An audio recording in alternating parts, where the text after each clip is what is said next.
जय जय श्री राधा रमण, जय जय नवल किशोर, जय गोपी चित चोर प्रभु, जय जय माखन चोर। मात मेरी श्री राधिका, पिता मेरे घनश्याम, इन दोनों के चरणन में मेरा बारंबार प्रणाम, मेरा बारंबार प्रणाम। मोहिनी मूरत श्याम की वो मन रही समाय, जो मेहंदी के पात में लाली रही समाय। धन यौवन सब एक दिन उड़ जाएंगे, जैसे उड़े कपूर। मन मूरख तू राम भज, क्यों चाटे जगधूर। राम कृष्ण तो एक है, अंतर नहीं निमेष। इनके नयन गंभीर है, उनके चपल विशेष। राधे तू बड़ भागिनी, कौन तपस्या कीन। तीन लोक तारण प्रभु, सो तेरे अधीन। बोलिए श्री वृंदावन बिहारी लाल की जय, श्री गिरिराज धरण की जय, श्री गोवर्धन नाथ भगवान की जय, श्री बालकृष्ण लाल की जय, श्री श्याम सुंदर यमुने महारानी की जय, जगत गुरु वल्लभाधीश की जय, श्री गोसाई जी परम दयाल की जय, श्री गुरुदेव की जय, लाडले लाल की जय, आज के आनंद की जय। आप सभी ने अधिक मास पुरुषोत्तम मास के 19वें अध्याय की कथा का श्रवण किया। अब हम सभी 20वें अध्याय की कथा में प्रवेश करने जा रहे हैं। सूत जी महाराज कहते हैं कि हे विप्रो, नारायण के मुख से राजा दर्दधनवा के पुनर्जन्म का वृत्तांत श्रवण कर अत्यंत तृप्ति न होने के कारण नारद मुनि ने श्री नारायण से पूछा। नारद जी बोले, हे तपोधन महाराज, दर्दधनवा ने मुनिश्रेष्ठ वाल्मीकि जी से क्या कहा, सो विस्तार सहित विनीत मुझको कहिए। नारायण बोले, हे नारद सुनिए। राजा दर्दधनवा ने महाप्राज्ञ मुनिश्रेष्ठ वाल्मीकि मुनि की प्रार्थना कर जो कुछ कहा सो मैं कहूँगा। दर्दधनवा बोला, मोक्ष की इच्छा करने वाले लोगों से पुरुषोत्तम मास का सेवन किस प्रकार किया जाए, क्या दान दिया जाए और इसकी विधि क्या है, यह सब संपूर्ण लोक के कल्याण के लिए मुझसे कहिए, क्योंकि आपके समान महात्मा संसार के हित के लिए ही पृथ्वी पर भ्रमण करते हैं। यह पुरुषोत्तम मास स्वयं साक्षात पुरुषोत्तम भगवान है। उस पुरुषोत्तम मास के सेवन से महान पुण्य होता है। यह बात मैंने आपके मुख से भली भांति सुनी है। मैंने पुनर्जन्म में सुदेव नामक ब्राह्मण श्रेष्ठ होकर विधि से पुरुषोत्तम मास का सेवन किया, जिसके प्रताप से मेरा मृत पुत्र उठ खड़ा हो गया। हे ब्राह्मण, पुत्र शोक के कारण निरंतर निराहारी मेरा यह पुरुषोत्तम मास बिना जाने ही बीत गया। अज्ञान से हुए पुरुषोत्तम मास का ऐसा फल हुआ कि मृत्यु को प्राप्त भी सुखदेव उठ खड़ा हो गया। हरि भगवान के कहने पर इस अनुभूत पुरुषोत्तम मास का सेवन किया। हे तपोधन, मुझे इस जन्म में वह सब विस्मृत हो गया है, इसलिए इस पुरुषोत्तम मास का पूजन विधान विस्तार पूर्वक मुझसे फिर कहिए। वाल्मीकि जी बोले, ब्रह्मा मुहूर्त में उठकर परब्रह्मा का चिंतन करे, उसके बाद बड़े पात्र में जल लेकर नैऋत्य दिशा में जाए। पुरुषोत्तम मास को सेवन करने वाला सोच के लिए ग्राम से बहुत दूर जाए। दिन में तथा संध्या में कान पर जनेऊ को रखकर और उत्तर मुख होकर पृथ्वी को तृण से आच्छादित कर वस्त्र से सिर बांध कर और मुख को बंद कर अर्थात मौन रहकर रहे, न थूके और न श्वास ले। इस तरह मल मूत्र का त्याग करे और यदि रात्रि हो तो दक्षिण मुख होकर मल मूत्र का त्याग करे और मूत्रेंद्रिय को पकड़कर उठे। शुद्ध मिट्टी को ले, आलस्य छोड़कर दुर्गंध दूर करने के लिए मृत्तिका से शुद्धि करे। लिंग में 1 बार, गुदा में 5 बार, बाएं हाथ में 3 बार, दोनों हाथों में 10 बार मिट्टी लगावे। दोनों पैरों में 24 बार मिट्टी लगावे, यह गृहस्थाश्रमी को सोच कहा है। इस तरह सोचकर मिट्टी और जल से पैर और हाथ धोकर दूसरा कार्य करे।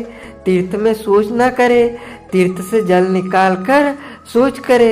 2 हाथ जल वाले घड़ई को छोड़कर यदि अनुद्धृत जल में अर्थात तीर्थ में शौच करें तो बाद तीर्थ की शुद्धि करें, अन्यथा तीर्थ अशुद्ध हो जाता है। इस प्रकार पुरुषोत्तम का उत्तम व्रत करने वाला शौच करे, तदंतर 16 कुल्ला अथवा 12 कुल्ला करे। मूत्र का त्याग करने के बाद 8 अथवा 4 कुल्ला गृहस्थ करे। उठकर प्रथम नेत्रों को धोक डाले, दातुन ले आवे और इस मंत्र को अच्छी तरह कहकर दंडवान करे। हे वनस्पति, आयु बल यश वर्च प्रजा पशु वसु ब्रह्म ज्ञान और मेधा को मेरे लिए दो। अपामार्ग अथवा बेर की 12 अंगुलों की छेदा रहित दातुन कानी अंगुली के समान सोटी हो, जिसके पर्व के आधे भाग में कुची बनी हो, उस दातुन से मुख शुद्धि करे। रविवार के दिन काष्ठा से दातुन करना मना किया है, इसलिए 12 कुल्ला से मुख शुद्धि करे। आचमन कर अच्छी तरह प्रातः काल में स्नान करे।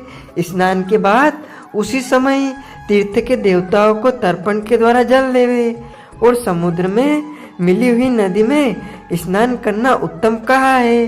बावली कूप तालाब में स्नान करना विद्वानों ने मध्यम कहा है और गृहस्थ को गृह में स्नान करना सामान्य कहा है। स्नान के बाद शुद्ध और शुक्ल ऐसे 2 वस्त्रों को धारण करे। ब्राह्मण कंधे पर रखे जाने वाले उत्तरी वस्त्रों को सावधानी के साथ हमेशा धारण करे। पवित्र स्नान में पूर्व मुख अथवा उत्तर मुख होकर बैठे और सीका बांधकर दोनों जांघों के अंदर हाथों को रखे। कुश की पवित्र हाथ में धारण कर आचमन क्रिया को करे। ऐसा करने से पवित्र अशुद्ध नहीं होती है, परंतु भोजन करने से पवित्री अशुद्ध हो जाती है। इसलिए भोजन के बाद उस पवित्री का त्याग करें। आचमन के बाद गोपी चंद की मिट्टी से तिलक धारण करे। यह तिलक ऊर्ध्वपुंड्र हो, सीधा हो, सुंदर हो, दंड के आकार का हो, ऐसा धारण करे। ऊर्ध्वपुंड्र हो अथवा त्रिपुंड्र हो, उसके मध्य में छिद्र बनावे। ऊर्ध्वपुंड्र में लक्ष्मी के साथ हरि भगवान स्वयं निवास करते हैं।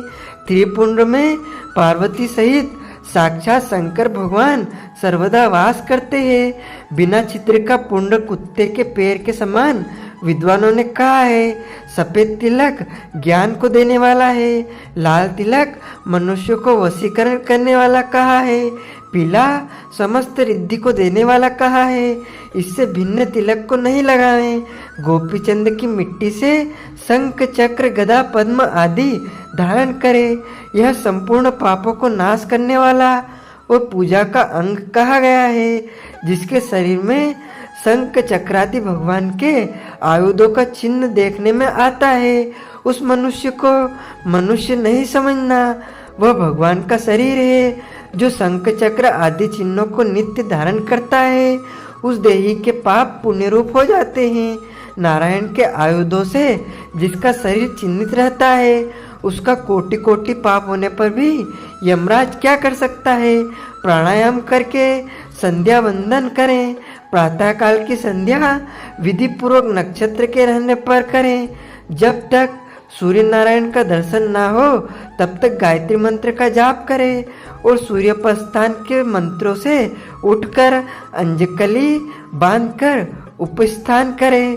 सायंकाल के समय अपने पैर को पृथ्वी में करके नमस्कार करें।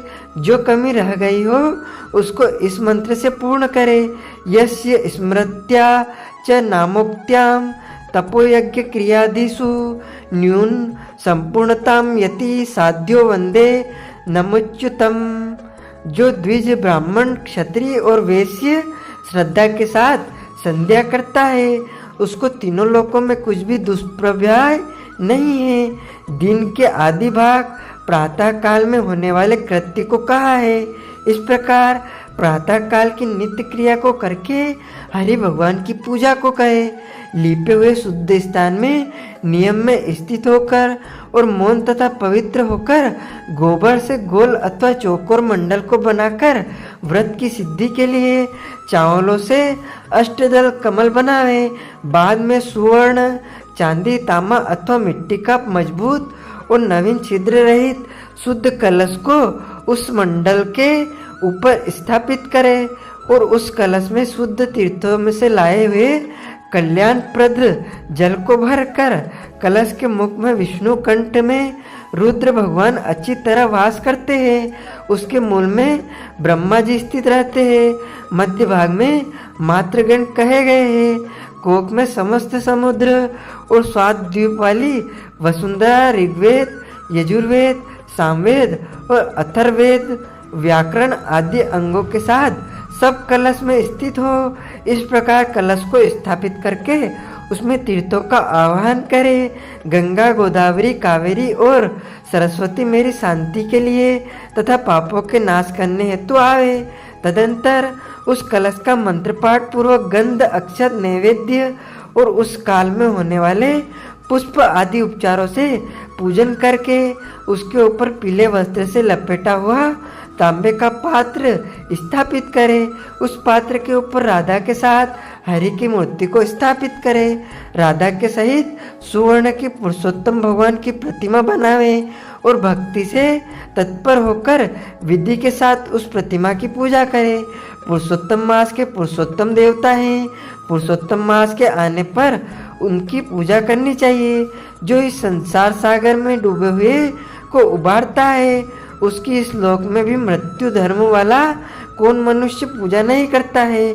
ग्राम फिर मिलते हैं, धन फिर मिलता है, पुत्र फिर मिलते हैं, ग्रह फिर मिलता है, शुभ अशुभ कर्म फिर मिलते हैं, परंतु शरीर फिर नहीं मिलता है। उस शरीर की रक्षा धर्म के लिए और अधर्म की रक्षा ज्ञान के लिए हुआ करती है और ज्ञान में मोक्ष सुलभ हुआ करता है। इसलिए धर्म को करना चाहिए। देहरूप वृक्ष का फल सनातन धर्म कहा गया है। जो शरीर धर्म से रहित है वह बान वृक्ष के समान निष्फल है। सहायता के लिए न माता कही गई है, न स्त्री पुत्र आदि कहे गए हैं तथा न पिता, न सौहृद भाई, न धन कहे गए हैं। केवल धर्म ही उसका प्रधान कारण कहा गया है। वृद्धावस्था सिंहनी के समान भय देने वाली है और रोग शत्रु के समान पीड़ा देने वाले है। फूटे हुए बर्तन से जल गिरने के समान आयु प्रतिदिन क्षीण होती रहती है। जल के तरंग के समान चंचल लक्ष्मी पुष्प के समान क्षण मात्र में मुरझाने वाली युवावस्था स्वप्न के राज्य सुख के समान संसार के विश्व सुख प्रभृति सब निरर्थक है। धन चंचल है, चित्त चंचल है और संसार में होने वाला सुख चंचल है। ऐसा जानकर संसार से विरक्त होकर धर्म के साधन में तत्पर होए। जैसे सर्प से आधा देह निगले जाने पर भी मेंढक मक्खी को खाने की इच्छा करता ही रहता है, उसी प्रकार काल से ग्रसा हुआ जीव दूसरे को पीड़ा देने में तथा दूसरे का धन अपहरण करने में प्रेम करता है। मृत्यु से ग्रस्त आयु वाले पुरुष को सुख क्या हर्ष करता है। वध के लिए वध स्थान को पहुँचाए जाने वाले पशु के समान सब सुख व्यर्थ है। जब धर्म करने के लिए चित होता है तो उस समय धन का मिलना सुलभ नहीं होता है। जब धन होता है तो उस समय चित्त धर्म के लिए उत्सुक नहीं होता है।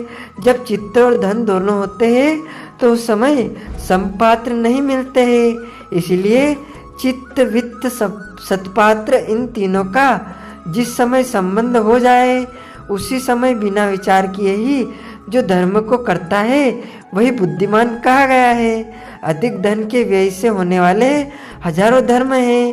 पुरुषोत्तम मास में थोड़े धन से महान धर्म होता है। स्नान, दान और कथा में विष्णु भगवान का स्मरण करना इतना भी उत्तम धर्म किया जाता है तो वह महान में भय रक्षा करता है। जिस प्रकार गंगा ही तीर्थ है, कामदेव ही धनुषधारी है, विद्या ही धन है और गुण ही रूप है। उसी तरह संपूर्ण महीनों में उत्तम पुरुषोत्तम मास साक्षात पुरुषोत्तम ही है। यद्यपि यह पुरुषोत्तम मास प्रथम समस्त कार्यों में तथा यज्ञों में अत्यंत निंद्या था, तो भी भगवान के प्रसाद से पृथ्वी में साक्षात भगवान के नाम से प्रसिद्ध हुआ। इस प्रकार हाथी के पैर में सभी प्राणियों के पैर लीन हो जाते हैं, उसी तरह समस्त धर्म और कला समस्त पुरुषोत्तम में विलीन हो जाते हैं। जिस प्रकार और नदियों की तुलना गंगा के समान नहीं की जा सकती, कल्प वृक्ष के समान अन्य समस्त वृक्ष नहीं कहे जा सकते, चिंतामणि के समान दूसरे रत्न पृथ्वी में नहीं हो सकते, कामधेनु के समान दूसरी गौ नहीं हो सकती, राजा के समान दूसरे पुरुष नहीं हो सकते, वेदों के समान समस्त शास्त्र नहीं होते। उसी प्रकार समस्त पुण्यकाल इस पुरुषोत्तम मास के पुण्यकाल के समान नहीं हो सकते। पुरुषोत्तम मास के देवता पुरुषोत्तम भगवान है, इसलिए भक्त और श्रद्धा से पुरुषोत्तम भगवान की पूजा करनी चाहिए। शास्त्र को जानने वाला कुशल शुद्ध वैष्णव सत्यवादी और विप्र आचार्य को बुलाकर उसके द्वारा पुरुषोत्तम की पूजा करें। अंतःकरण में होने वाले मोह, काम, क्रोध, लोभ, मद, मात्सर्य आदि रूप बड़ी बड़ी मछलियों से पूर्ण अत्यंत गंभीर वेग वाले इस संसार रूप सागर को पार करने की इच्छा करता है, वह इस भारतवर्ष में आदि देवता पुरुषोत्तम भगवान का अच्छी तरह पूजन करे। इति श्री ब्रह्मनारदीय पुराणे पुरुषोत्तम मास महात्म्ये विंशतितम महत्य अध्याय संपूर्ण। 20वां अध्याय यहाँ पर पूर्ण होता है। बोलिए श्री कृष्ण चंद्र भगवान की जय। अच्युतम केशवम राम नारायणम श्री कृष्ण दामोदरम वासुदेवम भजे, श्रीधरम माधवम गोपिका वल्लभम श्री जानकी नायकम श्री रामचंद्रम भजे, श्रीधरम माधवम गोपिका वल्लभम श्री जानकी नायकम श्री रामचंद्रम भजे। जानकी मनोहरम सर्वलोकनायकम श्री शंकरादिसेवितम पुण्य नाम कीर्तनम श्री राम राम राम राम नामदायकम रामकृष्ण वासुदेव भक्ति मुक्तिदायकम रामकृष्ण वासुदेव भक्ति मुक्तिदायकम रामकृष्ण वासुदेव भक्ति मुक्तिदायकम रामकृष्ण वासुदेव भक्ति मुक्तिदायकम। श्री कृष्ण चंद्र भगवान की जय। लक्ष्मी नारायण भगवान की जय। गोपाल कृष्ण भगवान की जय। श्री गोवर्धन नाथ भगवान की जय। श्री गिरिराज धरण की जय। श्री श्याम सुंदर यमुने महारानी की जय। गुरु श्री वल्लभाधीश की जय। श्री गोसाई जी परम दयाल की जय। श्री गुरुदेव की जय। लाडले लाल की जय। धर्म की जय हो, अधर्म का नाश हो, विश्व का कल्याण हो, प्राणियों में सद्भावना हो। सनातन धर्म की जय हो, गौ माता की जय हो, नगर बस्ती की जय हो। बोलिए नमः पार्वती पते हर हर महादेव हर। तो जनों, माताओं बहनों, इस ज्ञानवर्धक वीडियो को अधिक से अधिक शेयर कीजिएगा, लाइक कीजिएगा तथा कमेंट में सादर जय श्री कृष्ण अवश्य बोलिएगा। आपको और आपके पूरे परिवार को सादर जय श्री कृष्ण, सादर धन्यवाद।